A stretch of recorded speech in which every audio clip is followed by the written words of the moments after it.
6ઠ્ઠો અધ્યાય તમે ખોલશો, પ્રકટીકરણનું પુસ્તક એનો 6ઠ્ઠો અધ્યાય અને એની 12 થી 17 કલમ હું વાંચવા માંગુ છું.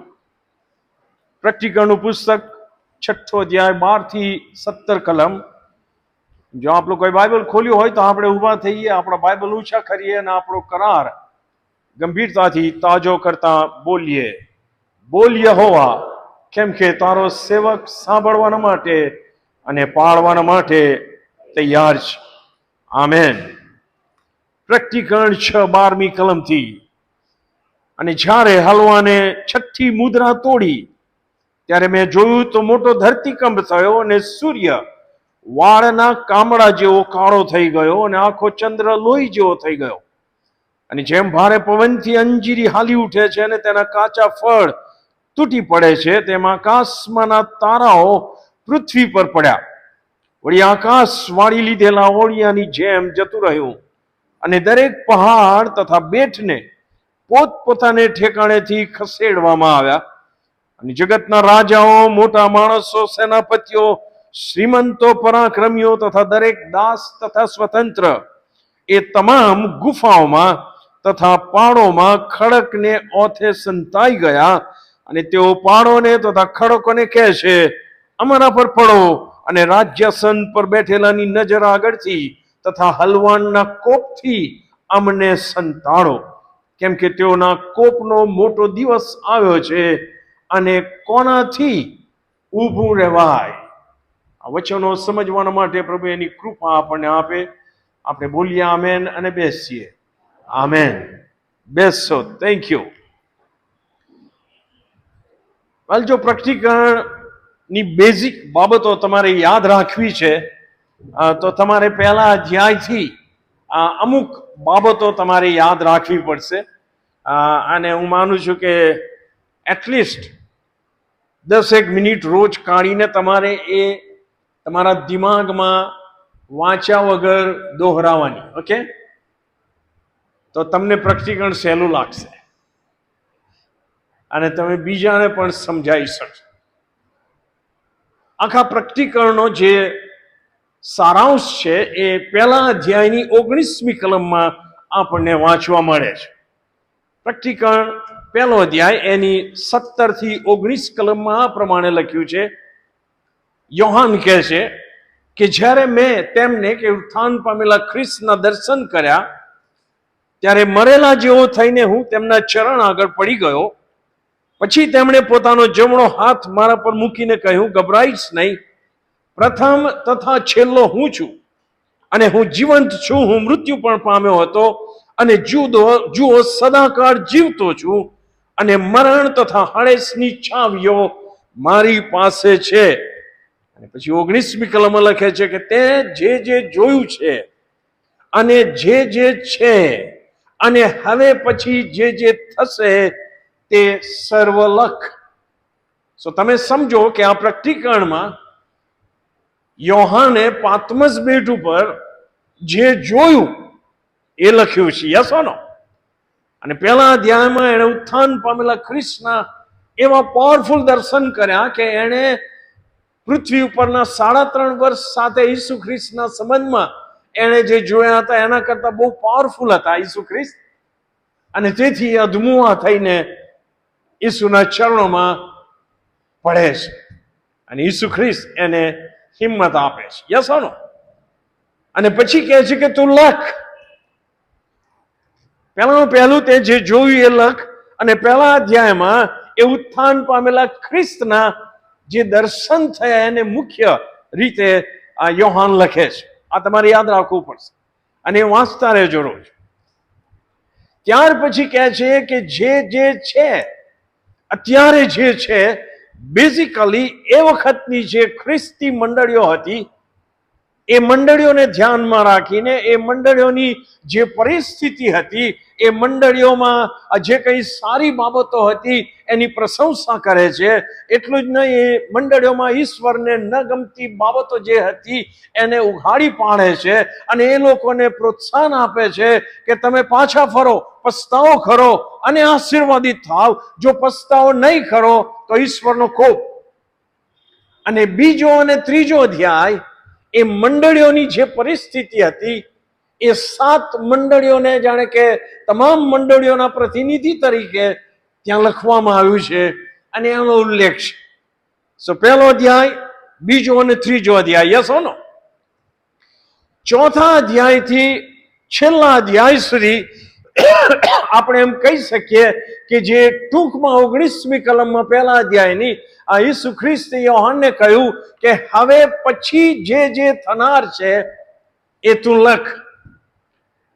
અને તેથી ત્રીજા અધ્યાય સુધી તો પૃથ્વી પરની વાતો હતી, પણ ચોથા અધ્યાયની પહેલી કલમ તમે વાંચશો તો યોહાનને આત્મામાં સ્વર્ગમાં ખેંચી લેવામાં આવ્યો. યસ નો.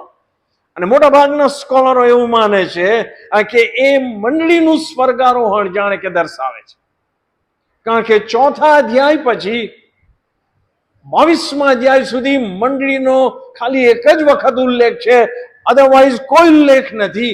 કારણ કે હવે પછી જે થનાર છે એ મંડળીનું સ્વર્ગારોહણ થશે. આપણે શીખી ગયા છે એ તમને યાદ આવવું જોઈએ. Yes no. હવે પછીનો જે ઈશ્વરના કેલેન્ડરમાં બનવાનો બનાવ છે કે જે ઈશ્વર એના સમયમાં અસ્તિત્વમાં લાવશે એ ધ રેપ્ચર ઓફ ધ ચર્ચ. સમગ્ર મંડળી જે તારણ પામેલાઓનો સમૂહ છે એને લેવા માટે ઈસુ ખ્રિસ્ત આવશે. એને આપણે ઊંડાણથી શીખી ગયા. અને ત્યાર પછી એ બનાવ પછી જે થનાર છે એ આપણે 6થા અધ્યાયથી વાંચીએ છીએ. અને તેથી ચોથા અને 5મા અધ્યાયમાં જો તમે યાદ રાખવું હોય તો એટલી યાદ રાખજો કે યોહાનને સ્વર્ગના દર્શન થાય છે.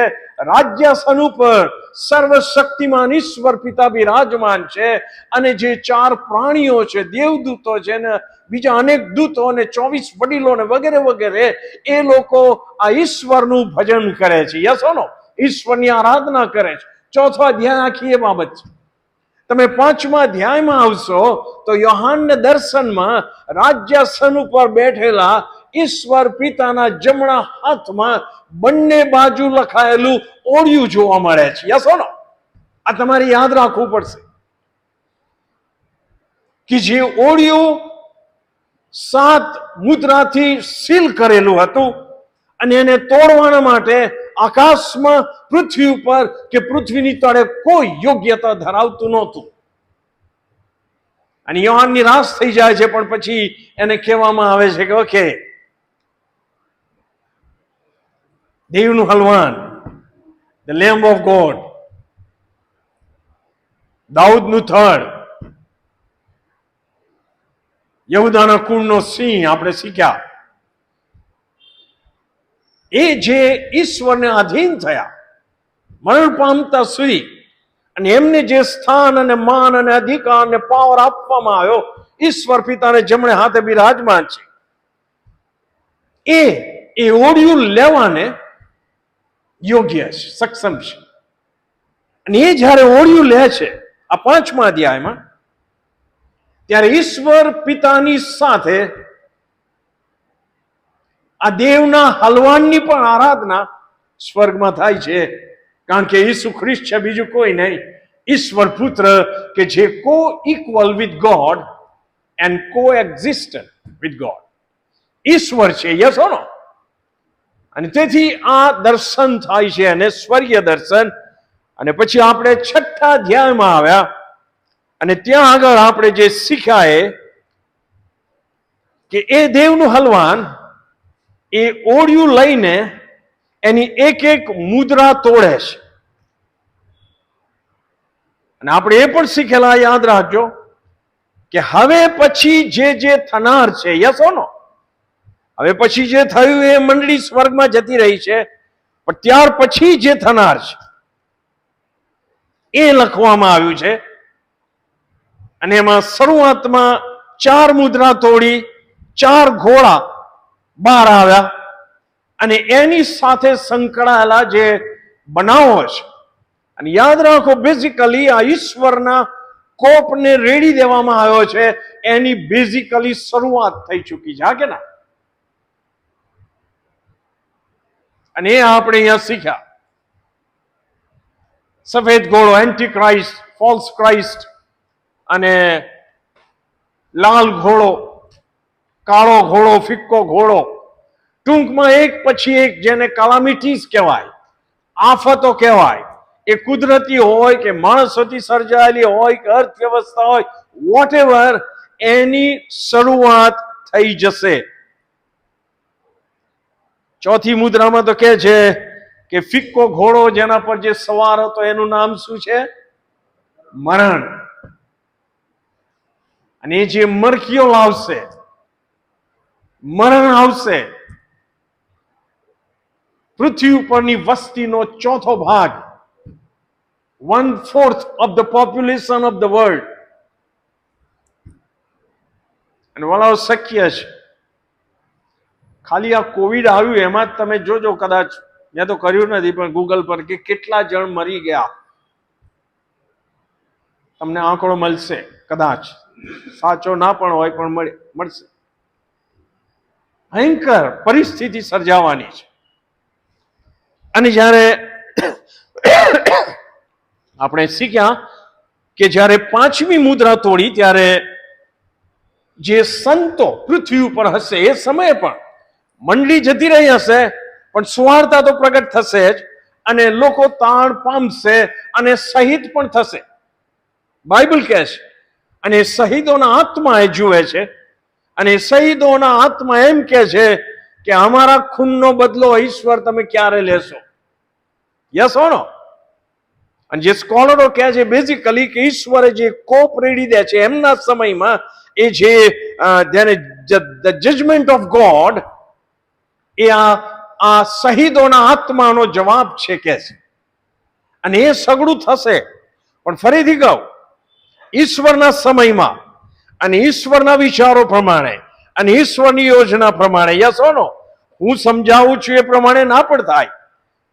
કારણ કે આપણા વિચારો, આપણી સમજ ઈશ્વરની સમજ કરતા કઈ નીચી કક્ષામાં છે. પણ જનરલી જે કાંઈ સમજી શકાય એવું છે એને આપણે સમજવાની કોશિશ કરી રહ્યા છે. તમે જે શહીદોના આત્માઓની વાત જ્યારે લખવામાં આવી ત્યારે આપણે ગયા વખતે પણ વાંચ્યું હતું કે માથી 24:9-14 ઈસુ ખ્રિસ્ત પણ અંત સમય આવું કંઈક બનશે એવો ઉલ્લેખ કરે છે. માથી 24:9-14 કહે છે, ત્યારે તેઓ તમને વિપત્તિમાં નાખશે, તમને મારી નાખશે, મારા નામને લીધે સર્વ પ્રજાઓ તમારો દ્વેષ કરશે. તે સમયે ઘણા ઠોકર ખાશે, એકબીજાને પરસ્વાધીન કરાવશે, એકબીજા પર વેર રાખશે, જૂઠા પ્રબોધકો ઘણા ઉઠશે, ઘણાને બોલાવશે, અન્યાય વધી જવાના કારણથી ઘણા ખરાનો પ્રેમ ઠંડો થઈ જશે. આવું બધું બનતું આવ્યું છે અને બનતું રહેશે, અને એની ઇન્ટેન્સિટી વધશે, એની ફ્રીક્વન્સી વધશે.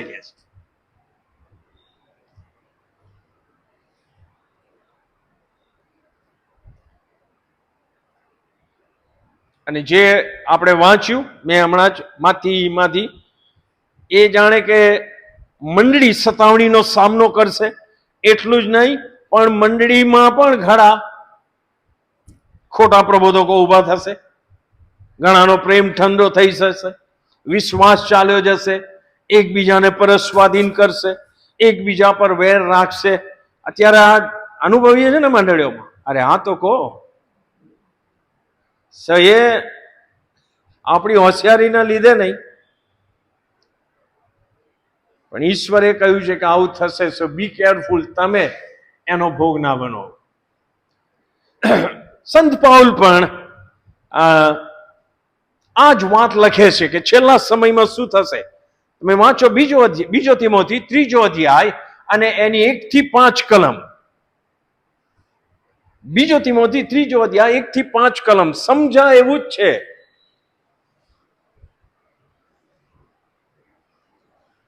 પણ છેલ્લા સમયમાં સંકટના વખતો આવશે.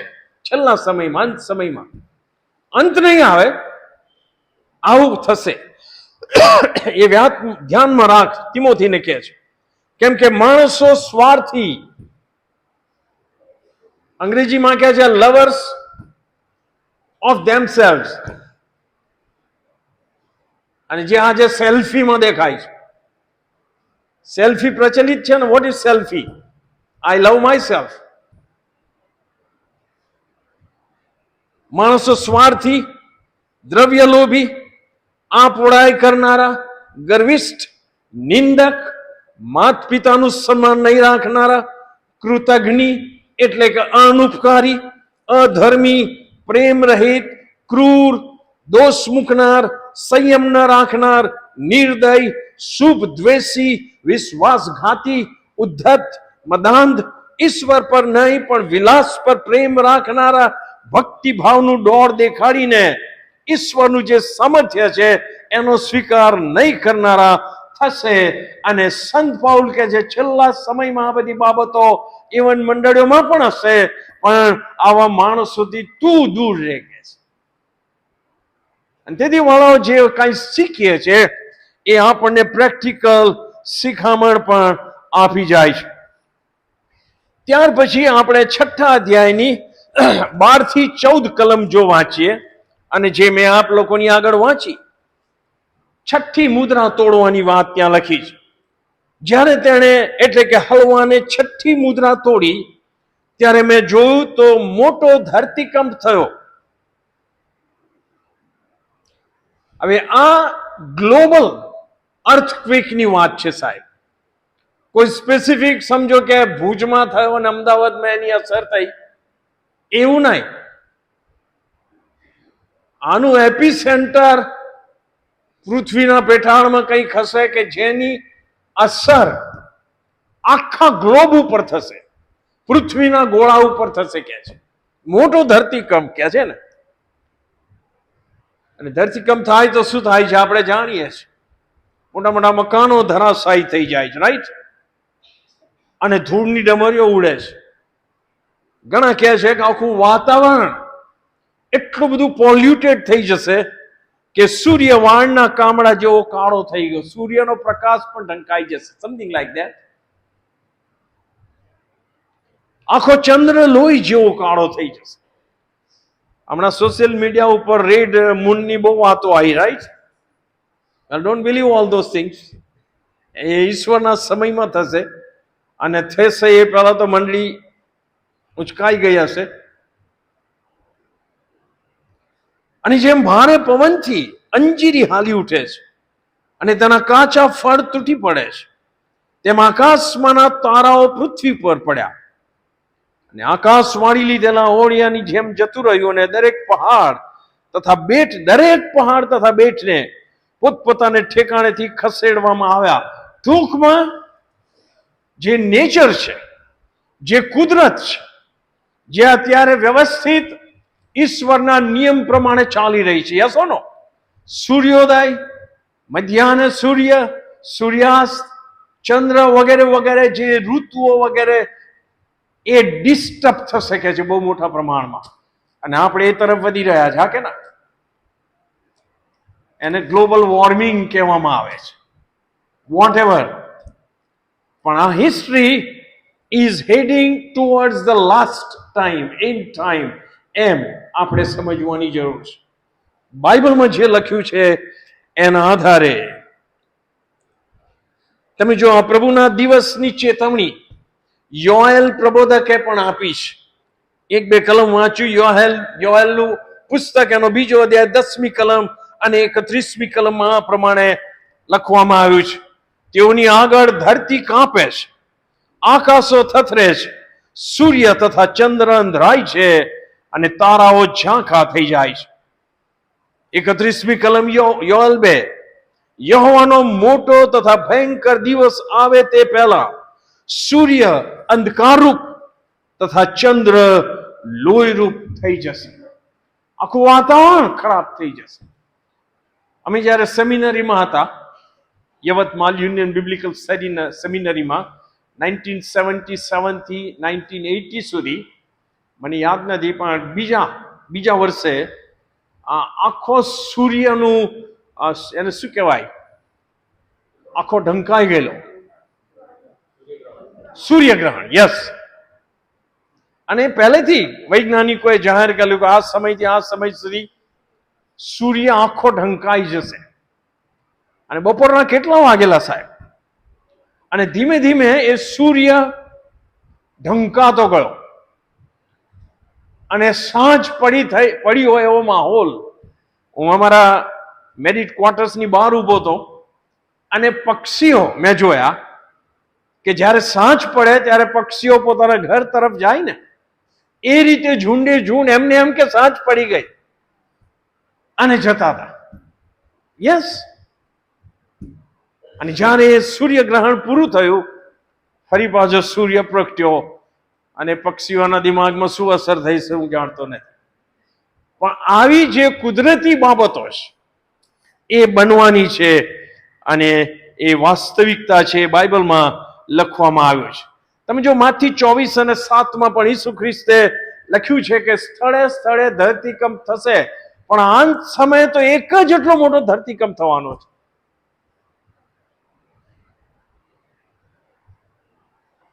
તમે જો માથી 24, 29, 30 વાંચો તો ત્યાં આગળ પણ ઈસુ ખ્રિસ્ત કહે છે અને તે દિવસોની વિપત્તિ પછી સુરત તરત અંધકારરૂપ થઈ જશે, ચંદ્ર પોતાનું અજવાળું નહીં આપે અને આકાશથી તારા ખરશે અને આકાશના પરાક્રમો હલાવાશે.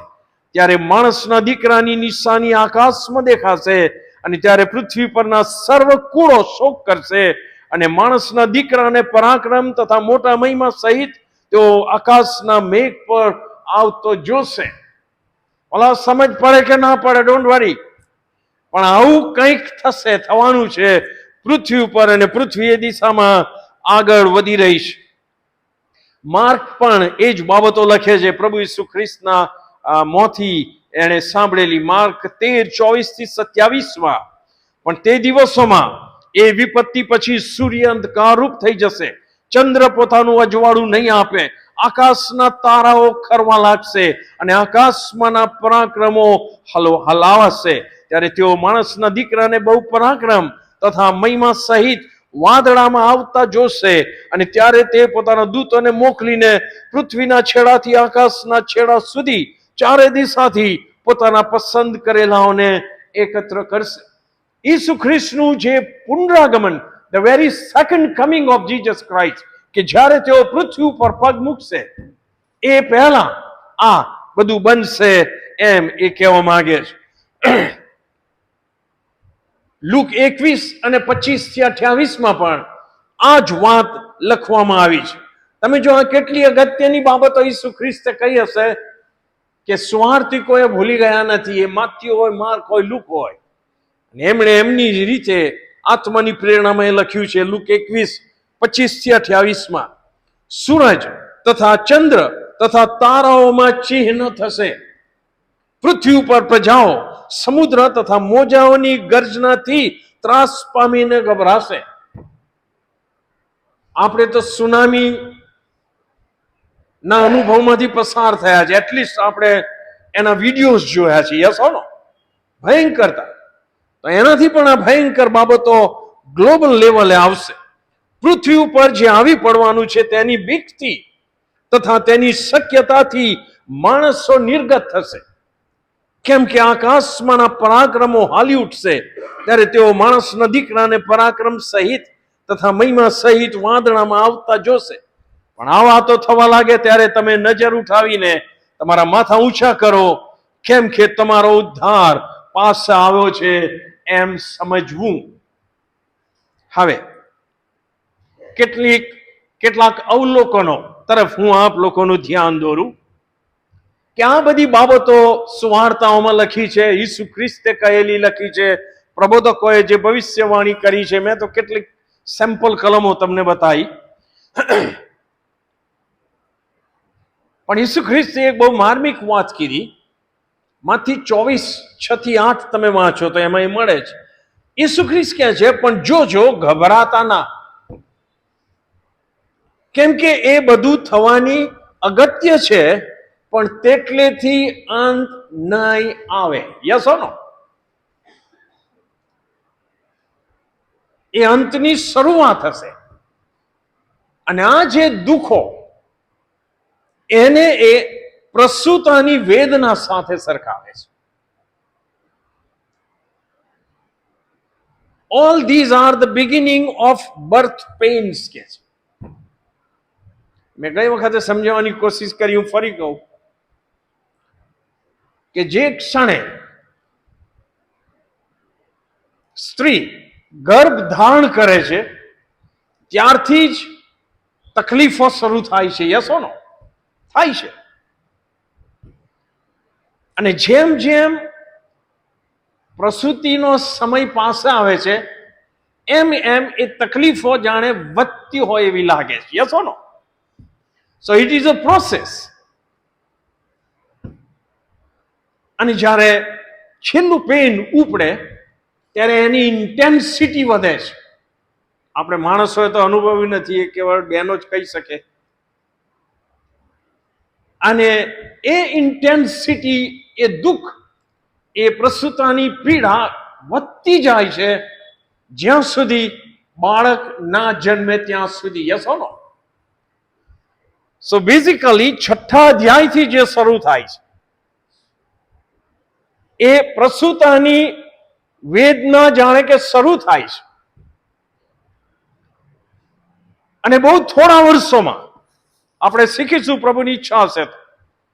દાનિયેલના પુસ્તક પ્રમાણે આ જે મોટી વિપત્તિ અથવા આપત્તિ, જેને ગ્રેટ ટ્રિબ્યુલેશન કહે છે, જેમાં ઈશ્વર પોતાનો કોપ રેડી દેશે, એ બાબત નો જે સમય ડ્યુરેશન આપવામાં આવ્યું છે, જે સ્કોલરો કહે છે, એ કેવળ 7 વર્ષનો ગાળો છે. અને 7 વર્ષ પછી પ્રભુ ઈસુ ખ્રિસ્ત આ પૃથ્વી ઉપર પાછા આવશે. 7 વર્ષ ક્યારે પણ શરૂ થશે એનો કોઈ ઉલ્લેખ નથી. એનો કોઈ ઉલ્લેખ નથી. અને તેથી જો કોઈ સેવક કે સેવિકા તમને તારીખ, સમય કે મંથ આપે, કદી માનશો નહીં. યસ ઓર નો? તારીખની વાત કરે એટલે કાનમાં આંગળી નાખી દેવાની તમારે. સાલની વાત કરે તો અરે સાંભળો છો કે નહીં તમે? કારણ કે ભૂતકાળમાં ને અત્યારે દુનિયામાં ઘણું બધું બની રહ્યું છે જેને ફોલ્સ ક્રાઇસ્ટ કહેવાય. તો we have to be very careful. So આને મહાઆપત્તિનો સમય, ગ્રેટ ટ્રિબ્યુલેશન કહેવામાં આવે છે. એની અધિકારયુક્ત શરૂઆત થઈ જશે. મેં એક વખતે એ વાંચેલું, આજે ફરી વાંચું.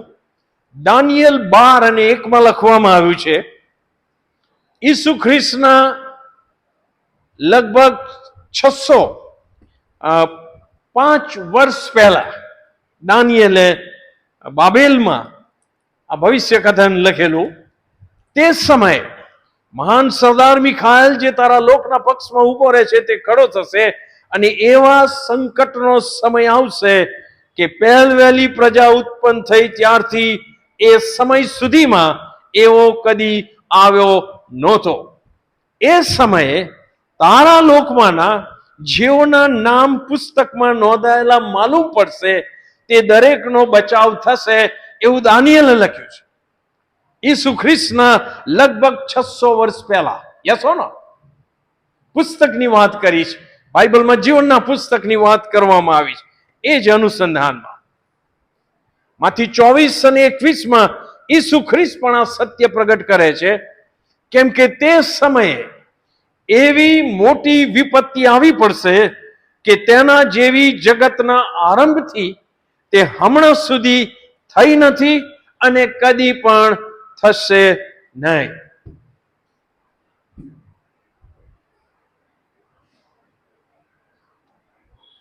ફરી યાદ રાખો કે એ આપત્તિનો સમય એ મંડળીના સ્વર્ગારોહણ પછી ક્યારે શરૂ થશે એ આપણે જાણતા નથી.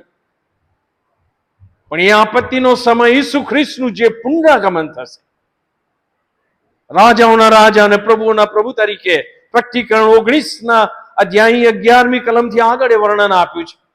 એની પહેલા આ મહા આપત્તિનો સમય આવશે કે જેમાં ઈશ્વર પોતાનો કોપ રેડી દેશે. સતાવણીનો સમય, કુદરતી આફતોનો સમય, દુકાળનો સમય, યુદ્ધનો સમય, અતિ પીડા અને કષ્ટનો સમય, ઈશ્વરના ન્યાય શાસનનો સમય એ હશે. એક જ કલમ હું તમને આપું કે શા માટે બિલીવરો એ સમયે આ પૃથ્વી ઉપર નહીં હોય. શા માટે મંડળી સ્વર્ગમાં ખેંચાઈ ગઈ હશે? તમે જો પહેલા થેસાલોનિકે એનો 5મો અધ્યાય અને 9મી કલમ વાંચો તો ત્યાં પ્રભુનો સેવક પવિત્ર આત્મા દ્વારા લખે છે, કેમ કે ઈશ્વરે આપણને કોપને માટે નહીં પણ આપણા પ્રભુ ઈસુ ખ્રિસ્ત દ્વારા તારણની પ્રાપ્તિને માટે નિર્માણ કર્યા છે. આ સમય શાનો હશે? ઈશ્વરના કોપનો સમય. અને મને વચન આપવામાં આવ્યું છે કે હું ઈશ્વરના કોપનો ભોગ નહીં બનું, કારણ કે હું પ્રભુનું બાળક બની ચૂક્યો છું. યસ ઓર નો? આ બહુ સ્પષ્ટ વાત આપણને ત્યાં જોવા મળે છે. એટલું જ નહીં, તમે જો બાઇબલનો પણ અભ્યાસ કરો તો જ્યારે જ્યારે પાપ વધી ગયું અને ઈશ્વર ન્યાય શાસન લાવે છે, ત્યારે હંમેશા ઈશ્વરે પોતાના લોકોનો બચાવ કર્યો છે. એક જ દાખલો તમને આપું. મિસરની ગુલામીમાં ઇસ્રાયેલ પ્રજા 400 વર્ષ સુધી, વધારે વર્ષો સુધી હતી, અને આ બાજુ ઇસ્રાયેલ પ્રજાનો ત્રાસ વધી રહેલો, અને ઈશ્વર મૂસા દ્વારા ઇસ્રાયેલ પ્રજાને છોડાવે છે. યસ ઓર નો? અને જે 10 મરકીઓની વાત લખી છે, તમે વાંચો, એ મરકીઓની અસર મિસરીઓને થાય છે, ઇસ્રાયેલ લોકોને થતી નથી. યસ ઓર નો?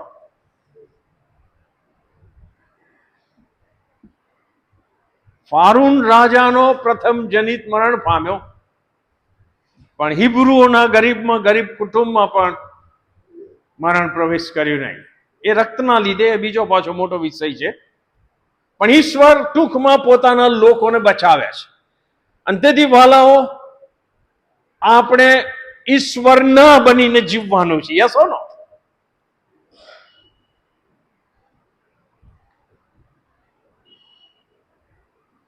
ઈશ્વર મારા પક્ષમાં છે, ઈશ્વર મારા પક્ષમાં છે એવું કઈ કઈને ખોટા આશ્વાસનમાં જીવવાનું નથી. યસ ઓર નો? પ્રશ્ન એ નથી કે ઈશ્વર મારા પક્ષમાં છે કે નહીં. પ્રશ્ન એ છે કે હું ઈશ્વરના પક્ષમાં છું કે નહીં. અરે બોલો ના, તો જ બચીશું.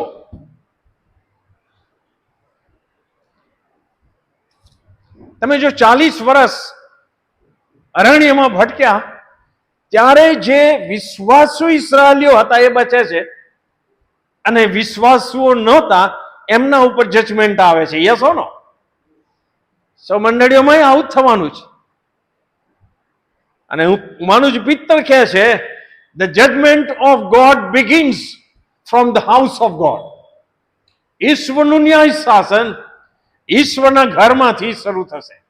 અને ઈશ્વરનું ઘર એટલે મંડળી. સો આ બધી બાબતો આપણે લાઇટલી ના લઈએ. અને પ્રભુનો સેવકો કહે છે કે ઇવન ઈશ્વરનું જજમેન્ટ, ઈશ્વર સોટી મારે, ઈશ્વર શિક્ષા કરે, ઈશ્વર પાપનો બદલો આપે, એ પણ બીજાઓના માટે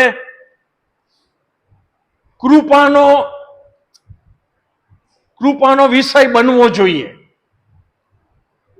યસ ઓર નો? કારણ કે સમજો કે હું દુષ્ટતામાં જીવું છું અને મારા ઉપર ઈશ્વરનો કોપ આવે, એ પણ દુષ્ટતામાં જીવે છે, ને એ મને જુએ કે સતીશ પર ઈશ્વરનો કોપ આવ્યો તો હું તો બચી જાઉં, અને તેથી એ નમ્રતાથી પસ્તાવ કરીને ઈશ્વરની આણ સ્વીકારી શકે છે. એના માટે કૃપાળુ બન્યા કે નહીં ઈશ્વર? અરે બોલો ના. So here is judgment, here is God's grace.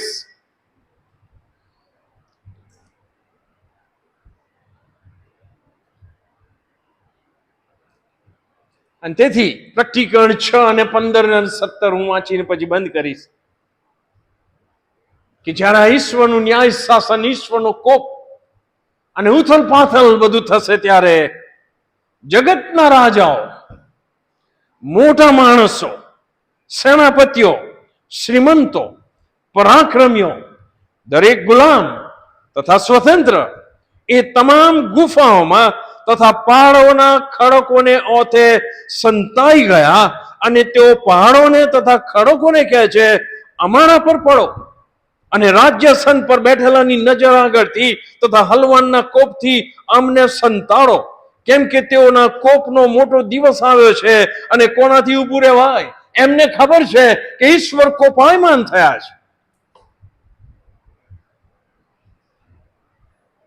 તો એમણે જે પ્રયત્ન કરવો જોઈએ કે એમણે નમ્ર થવું જોઈએ, એમણે પસ્તાવો કરવો જોઈએ, ઈશ્વરને પોકાર કરવો જોઈએ કે અમારા પર દયા કરો, we are sorry, yes or no, અમે પસ્તાવો કરીએ છીએ, અમે તમારી આણ સ્વીકારીએ છીએ. પણ એવું કરવાના બદલે આદમ અને હવાની માફક, આદમ અને હવા તો ઝાડીમાં સંતાઈ ગયા કે ના પાપ કરી, ઈશ્વરની કૃપા સમજી શક્યા નહીં, એટલે આ લોકો પહાડોને અને ગુફાઓમાં એની ઓથે સંતાઈ ગયા. Don't do that. ઈશ્વરથી સંતાઈ રહેવાનો અને સંતાઈ જવાનો અને સંતાડી રાખવાનો વ્યર્થ પ્રયત્ન કરશો નહીં. Are you with me or not? ગીત શાસ્ત્ર 139 વાંચો. તારા આત્મા પાસેથી હું કાં નાસી જાઉં? પરોડિયાની પાંખો લઈને સમુદ્રને પેલે પાર, હું પેલે પાર પહોંચું ત્યારે તો ઈશ્વર ત્યાં હાજર હોય છે. અંધકાર મને સંતાડશે ના, ઈશ્વરની આગળ અંધકાર પણ અજવાળા સમાન છે. બાઇબલ કહે છે ટૂંકમાં ઈશ્વરથી હું કદી સંતાઈ શકતો નથી, ઈશ્વરથી કદાપી હું સંતાડી શકતો નથી. પણ આ લોકોએ વ્યર્થ પ્રયત્ન કર્યો અને ઈશ્વરને હાંક મારવાના બદલે એમણે પહાડોને અને ખડકોને કીધું કે મારા પર પડો.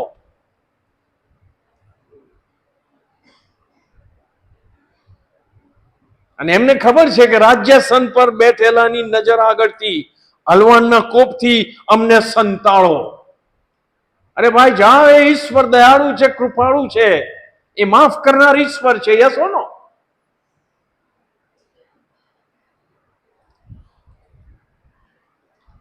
સો ઈશ્વરી બાબતો સમજવામાં ગેરસમજ કરશો નહીં.